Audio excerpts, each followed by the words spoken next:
바쁜 일상 속에서도 세상을 바라보는 새로운 시각을 얻기 위해서 지금 이 심층 탐구에 귀를 기울이고 계신 분들 진심으로 환영합니다. 네, 환영합니다. 오늘 우리가 다룰 주제가요. 정말이지 흥미로운 텍스트입니다. 아주 특별한 자료를 준비했죠. 맞아요. 우리는 오늘 수천 년 전의 고대 텍스트, 그 신명기 9장의 발췌본을 아주 깊이 있게 들여다볼 예정입니다. 네, 신명기 9장이요. 그런데 본격적인 이야기에 들어가기에 앞서서 한 가지 명확히 해두고 싶은 점이 있습니다. 아주 중요한 부분이죠. 네, 우리는 이 텍스트를 어떤 종교적인 교리나 특정한 신학적 입장에서 접근하려는 게 절대 아닙니다. 전혀 아니죠. 진보나 보수 같은 정치적 관점은 물론이고요. 맞습니다. 어떤 특정 종교의 우월성을 지지하려는 의도도 전혀 없습니다. 우리의 목적은 아주 순수하거든요. 텍스트 자체에 집중하는 거죠. 네, 이 고대 문서 안에 담겨있는 인간의 심리, 그리고 위기 상황에서의 리더십, 또 인간이 얼마나 쉽게 자만에 빠지는지에 대한 날카로운 통찰을 원본 자료가 말하는 그대로 분석해 볼 겁니다. 이 자료에 담긴 아이디어 자체를 깊이 파헤치는 것이 오늘 우리의 유일한 미션입니다. 자, 이 내용을 하나씩 풀어보죠. 거대한 적을 눈앞에 둔 한 민속, 그리고 그들을 이끄는 지도자 모세가 전하는 아주 직설적이고 이례적인 연설, 그 속으로 한번 들어가 보겠습니다. 오늘 다룰 이 텍스트는 리더십과 인간 분석을 연구하는 사람들에게는 그야말로 보물창고 같은 자료거든요. 보물창고라는 표현이 딱 맞네요. 네, 이 연서이행에 지는 배경을 먼저 머릿속에 그려보는 게 전체적인 맥락을 이해하는 데 아주 중요합니다. 지금 이 이야기를 듣고 계신 여러분이 이스라엘 백성 중 한 명이라고 한번 상상해 보시죠. 여러분이 직접 광야에 서 있다고 생각해 보는 거군요. 맞습니다. 오랜 광야 생활 끝에 마침내 요단강 앞에 섰고 강만 건너면 여러분의 공동체가 차지해야 할 새로운 땅이 있습니다. 드디어 고생 끝 행복 시작인 건가요? 그렇게 생각하기 쉬운데요. 치명적인 문제가 하나 있습니다. 텍스트에 묘사된 바에 따르면 그 땅에 이미 자리 잡고 있는 나라들은 여러분의 무리보다 훨씬 강대하거든요. 훨씬 강대하다. 어느 정도인가요? 성읍들은 어마어마하게 크고 성벽은 과장 조금 보태서 막 하늘에 닿을 정도라고 묘사되죠. 성벽이 하늘에 닿을 정도라고요? 벌써부터 기가 죽는데요. 게다가 그곳에 사는 사람들은 전설적인 거인족인 아낙 자손입니다. 아낙 자손. 이름만 들어도 무섭네요. 당시에 누가 아낙 자손을 능히 당하리요. 이런 말이 사람들 사이에서 유행어처럼 돌 정도로 아주 압도적인 공포의 대상이었습니다. 성벽이 하늘에 닿고 적들은 거인이라니 듣기만 해도 심리적인 압박감이 엄청나네요. 현실적으로 승산이 전혀 없어 보이잖아요. 완전히 패닉 상태에 빠질 수밖에 없는 상황이죠. 보통 이런 거대한 장벽 앞에 서면 리더들은 어떻게든 희망적인 메시지를 짜내려고 하잖아요. 할 수 있다 이런 식으로요. 그렇죠. 그래서 이 지점에서 지도자인 모세가 꺼내든 첫 번째 메시지는 얼핏 보면 아주 전형적인 사기진장용 연설 같습니다. 두려워하지 말라 이렇게 시작하나요? 네, 모세는 두려워하지 말라고 말하죠. 맹렬한 불과 같은 신, 즉 여호와가 앞서 나가서 그 거인들을 엎드러뜨릴 것이라고 화관합니다. 오, 아주 둥근한 백팩을 맨 기분이 들댔어요. 승리할 것이고 그들을 속히 멸할 것이라는 약속을 주죠. 여기까지는 거대한 전투를 앞둔 장군의 아주 모범적인 스피치입니다. 전형적인 승리의 선언이군요. 그런데 여기서부터 상황이 아주 흥미롭게 돌아갑니다. 그 승리의 약속 직후에 모세가 덧붙이는 말이 있는데요. 일반적인 리더십의 관점에서는 굉장히 파격적이고 뼈아프기 때문입니다. 어떤 점에 그렇게 파격적인가요? 갑자기 태도를 바꾼 건가요? 여기서 매력적인 부분은 모세가 거대한 승리가 주어질 것이라고 말한 직후에 그 승리가 주어지는 진짜 이유에 대해 날카로운 경고를 날린다는 겁니다. 승리의 진짜 이유요? 네, 보통 인간은 이런 거대한 성취를 이루고 나면 혹은 눈앞에 두고 나면 자연스럽게 내가 무언가를 잘했기 때문이야 이렇게 그 원인을 자신에게 돌리려는 심리가 있잖아요. 아, 내가 잘나서 성공했다는 식의 착각이요? 맞습니다. 이른바 귀인 오류에 빠지는 거죠. 모세는 그 심리를 정확히 꿰뚫어 봅니다. 텍스트를 보면 네가 심중에 이르기를 나의 의로움을 인하여 여호와께서 나를 이 땅으로 인도하여 들여서 그것을 얻게 하셨다 하지 말라. 이 말이 반복해서 등장합니다. 아, 그러니까 너희가 착하고 훌륭해서 이기는 게 절대 아니다. 착각하지 마라. 이렇게 콕 집어서 찬물을 끼얹는 거군요. 정확합니다. 목숨을 걸고 전쟁을 치러야 할 사람들에게 동기를 부여하기는커녕 오히려 그들의 자존심을 깎아내리는 것처럼 들릴 수도 있겠어요. 그렇다면 모세가 말하는 그들이 이 땅을 차지하게 되는 진짜 이유는 무엇인가요? 이걸 더 큰 그림과 연결해 본다면 모세는 두 가지 명확한 이유를 제시합니다. 첫 번째는 그 땅에 살고 있던 기존 민족들의 악함 때문입니다. 아, 이스라엘이 잘나서가 아니라 원래 있던 사람들이 너무 악해서 쫓겨나는 거다. 네, 이스라엘이 도덕적으로 우월하거나 자격이 뛰어난 게 전혀 아니라는 거죠. 상대방이 그 땅에서 쫓겨날 만한 행동을 했기 때문이라는 아주 냉정한 상대적 평가입니다. 팩트 폭력이네요, 정말. 그럼 두 번째 이유는 뭔가요? 두 번째는 그들의 조상인 아브라함, 이삭, 야곱에게 신이 과거에 했던 맹세, 즉 오래전의 약속을 지키기 위함이라는 겁니다. 아, 조상들 덕분이라는 거군요. 다시 말해서 현재 요단강 앞에 서 있는 이 사람들의 개인적인 능력이나 도덕성과는 아무런 상관이 없다는 것을 철저하게 각인시키는 겁니다. 정말 철저하게 자만심을 밟아버리네요. 심지어 모세는 그들을 향해 너는 목이 곧은 백성이다. 즉 몹시 고집스럽고 오만한 사람들이라고 대놓고 규정해버리기까지 합니다. 목이 곧은 백성이라는 표현 정말 직관적이네요. 고집불통의 자만심으로 뻣뻣해진 상태를 완벽하게 묘사하는 것 같습니다. 네, 아주 강렬한 비유죠. 그런데 인간의 자만심이라는 게 너희는 고집이 세다 이런 말 한마디 듣는다고 쉽게 꺾이는 게 아니잖아요. 모세도 그걸 알았을 텐데 이 고집스러운 사람들을 어떻게 설득해 나갔을지 궁금해집니다. 바로 그 지점에서 모세는 아주 집요한 방식을 선택합니다. 백성들의 자만심, 그 나의 의로움이라는 환상을 완전히 깨부수기 위해서 그들이 가장 숨기고 싶어할 과거의 흑역사를 들추어내거든요. 진짜 흥미로워지는 부분은 바로 여기예요. 흑역사를 꺼내다니요? 이집트에서 빠져나온 그 기적 같던 날부터 지금까지 그들이 얼마나 끊임없이 거역하고 실패해 왔는지를 조목조목 짚어주는 증거자료로 활용하는 거죠. 빼도 박도 못하게 증거를 들이미는 거군요. 네, 그 중에서도 가장 치명적이었던 사건, 바로 호렙산, 흔히 신의 산이라고 부르는 곳에서 있었던 일로 이야기를 끌고 갑니다. 호렙산 사건이라면 그 모세가 산에 올라갔을 때 일어났던 그 유명한 일화군요. 그 상황이 어떻게 전개되는지 구체적으로 짚어볼까요? 이 호렙산 사건은 리더와 팔로워 사이의 극명한 대비를 보여주는 대목입니다. 산 위와 산 아래에서 동시에 벌어지는 일을 한번 비교해 보시죠. 상황이 완전히 달랐죠. 모세는 새롭게 탄생할 국가의 근간이 될 법, 즉 신과 맺은 언약의 두 돌판을 받기 위해 산 꼭대기에 올라가 있습니다. 텍스트에 따르면 모세는 무려 40일 밤낮을 머물며 빵도 먹지 않고 물도 마시지 않는 극한의 금식을 하고 있었거든요. 40일을요? 네, 지도자가 공동체의 미래와 정체성을 확립하기 위해서 자신의 생명력을 갈아넣으며 고군분투하고 있는 상황인 거죠. 40일을 굶고 물도 안 마셨다는 건 그 자체로 리더가 짊어진 엄청난 책임감과 희생을 상징하네요. 그런데 그렇게 리더가 피말리는 시간을 보내고 있는 동안 산 아래에 있던 백성들은 완전히 다른 방향으로 가고 있었잖아요. 그렇습니다. 신이 모세에게 산 아래의 상황을 이렇게 전합니다. 일어나 여기서 속히 내려가라. 내 백성이 스스로 부패하여 내가 명한 도를 속히 떠나 자기를 위하여 우상을 부어 만들었느니라. 아, 끔찍한 소식이네요. 지도자가 눈에 보이지 않는 산 위에서 국가의 기틀을 마련하고 있는 그 40일이라는 시간을 참지 못한 겁니다. 리더를 믿고 기다려주지를 못했군요. 인간의 심리라는 게 눈에 보이는 확고한 리더나 권위자가 사라지면 급격한 불안감에 휩싸이게 되거든요. 그 불안감을 달래기 위해서 그들은 즉각적으로 눈에 보이는 금송아지라는 우상을 스스로 만들어버린 겁니다. 보이지 않는 잔재적인 기적의 비전을 기억 못하고 당장 눈앞에서 나를 안심시켜줄 가짜 해결책에 매달린 거군요. 정확합니다. 그게 바로 인간의 연약함이죠. 이 소식을 들은 신의 반응도 텍스트에 아주 생생하게 기록되어 있는데 여기서 흥미로운 건 신이 모세에게 아주 파격적인 제안을 한다는 점입니다. 맞습니다. 신은 이 끊임없이 거역하는 백성들에게 완전히 실망한 나머지 모세에게 이런 제안을 던집니다.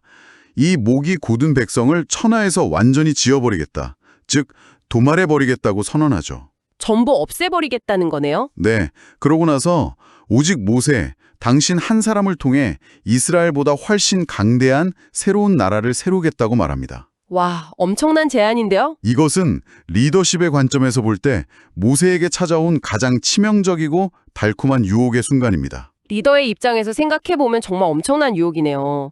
맨날 불평불만만 늘어놓고 조금만 눈을 떼면 사고를 치는 통제 불능의 조직원들 때문에 스트레스가 극에 달해 있었을 텐데 말이죠. 정말 다 포기하고 싶었을 겁니다. 그런데 최고 권위자가 나타나서 저 문제 아들 내가 다 정리해줄게. 그리고 오직 너만을 위한 새롭고 완벽한 엘리트 팀을 만들어주겠다. 이렇게 말한 거잖아요? 자신의 이름으로 완전히 새로운, 골치 아프지 않은 역사를 쓸 수 있는 기회였을 텐데 모세는 어떤 선택을 합니까? 놀랍게도 모세는 그 유혹을 거절하고 산을 내려옵니다. 그리고 그가 산 아래에 도착해서 벌이는 행동이 이 텍스트의 클라이맥스 중 하나인데요. 시네마틱한 클라이맥스죠. 산에서 내려온 모세의 손에는 신이 직접 썼다는 그 무엇과도 바꿀 수 없는 귀중한 언약의 두 돌판이 들려 있었습니다. 그런데 모세의 눈앞에는 산에 불이 붙어 있는 광경과 함께 백성들이 자신들을 위해 만든 금송아지 우상을 신나게 섬기고 있는 모습이 펼쳐집니다. 정말 기가 막혔겠네요. 40일을 굶고 가져온 법인데 그 순간 모세는 양손에 들고 있던 그 귀중한 돌판을 백성들의 눈앞에서 바닥에 던져 산산조각 내버립니다. 잠깐 그 부분에서 궁금한 점이 생겨요. 돌판을 깨부렸다는 건 단순히 모세가 화를 주체하지 못해서 너무 감정적으로 폭발해서 홧김에 던져버린 건가요? 그렇게 오해하기 쉽지만 이 행동은 단순한 분노 조절 실패가 아닙니다. 아, 다른 의미가 있나요? 여기서 고대 근동의 언역 체결 문화라는 역사적 맥락을 이해하는 것이 아주 중요합니다. 고대 사회에서는 두 당사자 간의 계약이나 조약을 맺을 때 그 내용을 점토판이나 돌판에 새겼거든요. 일종의 계약서군요. 네, 만약 한쪽이 그 계약의 중대한 조항을 위반하게 되면 상대방은 그 계약에 파기되었음을 선포하는 의미로 계약서가 새겨진 판을 대중 앞에서 물리적으로 깨뜨려버리는 관습이 있었습니다. 아, 그러니까 감정적인 화풀이가 아니라 대단히 강력한 법적이고 상징적인 퍼포먼스였군요. 정확합니다. 돌판에 적힌 것은 신과 백성 간의 계약서였습니다. 그런데 백성들이 우상을 만들므로써 이미 그 계약의 가장 핵심적인 조항을 스스로 어겼죠. 이미 계약 위반이 일어난 거네요. 모세가 돌판을 깨뜨린 것은 너희의 범죄로 인해 이 언약은 이미 산산조각 났다. 너희는 이제 보호받을 수 있는 계약 상태가 아니다. 라는 것을 시각적이고 물리적으로 선포한 무서운 행위였습니다. 계약이 파기되었음을 모두의 눈앞에서 공식한 거네요. 돌판이 박살나는 그 굉음이 백성들에게 얼마나 큰 공포와 충격으로 다가왔을지 상상이 갑니다. 엄청난 충격이었을 겁니다. 그런데 더 놀라운 건 모세의 그 다음 행동입니다. 돌판을 깬 직후에 모세는 짐을 싸서 떠난 게 아니라 또다시 바닥에 엎드립니다. 무려 두 번째 40일 금식에 들어간 거죠. 네, 첫 번째 40일 금식도 인간의 한계를 시험하는 기적에 가까운 일인데 또다시 빵도 먹지 않고 물도 마시지 않는 40일의 금식 기도에 들어간 겁니다. 정말 믿기 힘든 헌신이네요. 신의 무서운 진노로부터 백성들을 보호하고 특히 이 우상 제작에 깊이 관여했던 자신의 형 아론의 목숨을 구하기 위해 자신의 생명을 담보로 필사적인 중재에 나선 것이죠. 자기 피부치까지 위험에 처해 있었군요. 자신만을 위한 편안하고 위대한 길을 포기하고 속을 썩이는 문제적 공동체와 끝까지 운명을 함께하겠다는 리더의 철저한 자기 희생을 보여주는 대목입니다. 그리고 그렇게 필사적으로 백성들을 구한 뒤에 그 문제의 원흉이었던 금송아지를 처리하는 과정도 대충 넘어가지 않잖아요.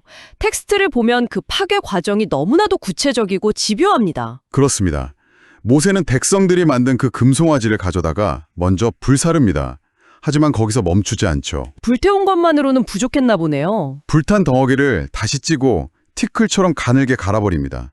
완전히 먼지 상태로 만든 다음에 그 가루를 산에서 흘러내리는 시냇물에 흩뿌려버립니다. 어떤 형체도 어떤 조각도 남기지 않는 완벽한 파괴입니다. 실패의 상징, 그 5점의 흔적을 말 그대로 분쇄해서 물에 흘려보낸 거네요.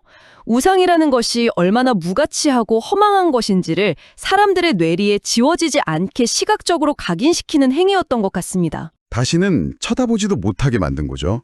그런데 모세가 백성들의 자만심을 꺾기 위해 꺼낸 과거의 기록이 이 금송아지 사건 하나로 끝나지 않죠. 네, 모세의 폭로전은 계속됩니다. 금송아지 사건 외에도 다베라, 마사, 기브로 탔다와 그리고 가데스 바네아라는 여러 장소에서 있었던 뼈아픈 반역의 역사들을 줄줄이 나열합니다. 이름들이 좀 생소한데 이 장소들에서는 도대체 어떤 일들이 있었던 건가요? 백성들이 구체적으로 어떤 잘못을 한 건지 짚어주시면 이해하기 쉬울 것 같습니다. 간략히 설명하자면요. 다베라에서는 백성들이 겪는 힘든 상황에 대해 끊임없이 악의적인 불평을 쏟아내다가 진영에 불이 붙는 재앙을 겪었습니다. 불평불만이 문제였군요. 마사에서는 마실 물이 없다고 분노하며 신이 진짜 자신들과 함께 있는지 의심하고 시험했죠. 기브로 탔다와에서는 고기가 먹고 싶다며 강력한 탐욕을 부리다가 큰 재앙을 맞았습니다. 위기가 올 때마다 바닥을 드러낸 셈이네요. 그리고 마지막으로 가데스 바네아는 가장 치명적인 사건이었는데 목적지를 코앞에 두고 정탐꾼들을 보냈다가 적들이 강하다는 보고를 듣자 올라가서 땅을 차지하라는 신의 명령을 정면으로 거역하고 겁에 질려 통곡했던 사건입니다. 정면으로 거역하기까지. 네, 그래서 모세는 이 모든 장소의 이름을 하나하나 호명하면서 너희는 내가 알던 첫날부터 지금까지 항상 거역하기만 했던 존재다 라고 아주 쐐기를 박는 겁니다. 그러니까 상황이 조금만 불편해져도 불평하고 욕심부리고 결정적인 순간에는 두려움에 빠져서 리더의 방향을 거부했다는 거군요. 이 정도면 정말 구제불능의 조직이라는 생각이 드는데요. 객관적으로 보면 그렇습니다. 예, 아주 근본적인 의문이 생깁니다.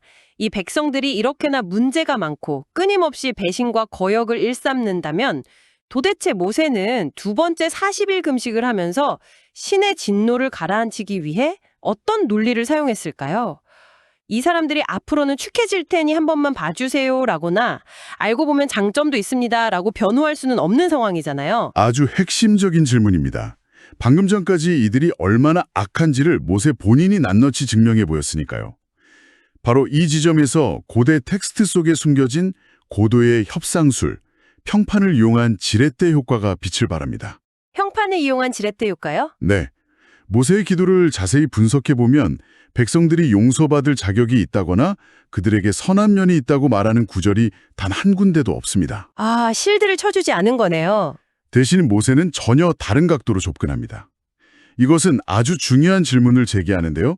협상의 초점을 백성들의 자격이 아니라 신의 평판과 외부의 시선으로 완전히 돌려버린 것이죠. 신의 평판이요? 구체적으로 어떻게 협상을 시도한 건가요? 모세는 신에게 이렇게 호소합니다. 만약 이 광야에서 당신의 백성을 다 죽이신다면 원래 이들이 살고 있었던 저 이집트 땅의 사람들이 당신을 어떻게 생각하겠습니까? 라고 묻는 겁니다. 사람들의 시선을 의식하게 만든 거군요. 이집트 사람들은 분명히 저 신은 자기 백성을 약속한 땅으로 이끌어들일 능력조차 없고 사실은 자기 백성을 미워해서 광야에서 다 죽여버리려고 끌어낸 무능하고 잔인한 신이다 라고 비웃을 것입니다 라고 말이죠. 와, 정말 치명적인 지적이네요. 즉 철저하게 외부의 시선에서 신의 명예가 어떻게 훼손될 수 있는지를 논리적으로 짚어낸 것입니다. 이거 정말 놀라운 화술이네요. 현대의 협상론 관점에서 봐도 아주 치밀한 전략 같아요. 비즈니스나 법적 분쟁에서도 가끔 이런 전략을 쓰잖아요. 내 클라이언트가 명백하게 잘못을 저질렀고 변명할 거리가 없을 때 상대방에게 당신이 여기서 이 사람을 무자비하게 쳐내면 업계에서 당신 회사의 평판이 어떻게 될까요? 오히려 당신들의 시스템이 잔인하다는 여론의 역풍을 맞지 않겠습니까? 라고 압박하는 전략이요. 정확한 비유입니다. 모세는 백성들의 얄팍한 공로주의나 변명은 철저하게 배제했습니다. 대신 당신이 큰 위엄과 강한 손으로 이집트에서 구출해낸 당신의 소유 아닙니까?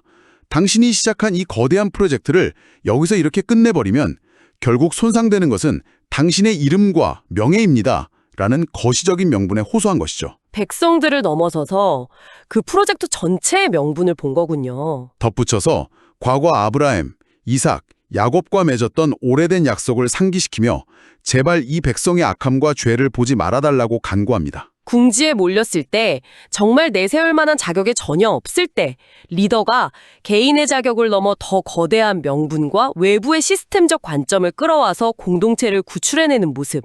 수천 년 전의 텍스트에서 이런 정교한 리더십과 협상의 본질을 발견할 수 있다는 게 정말 경이롭습니다. 고대 텍스트가 주는 엄청난 지혜죠. 자, 그렇다면 이제 이 모든 이야기의 의미를 정리해 볼 시간입니다.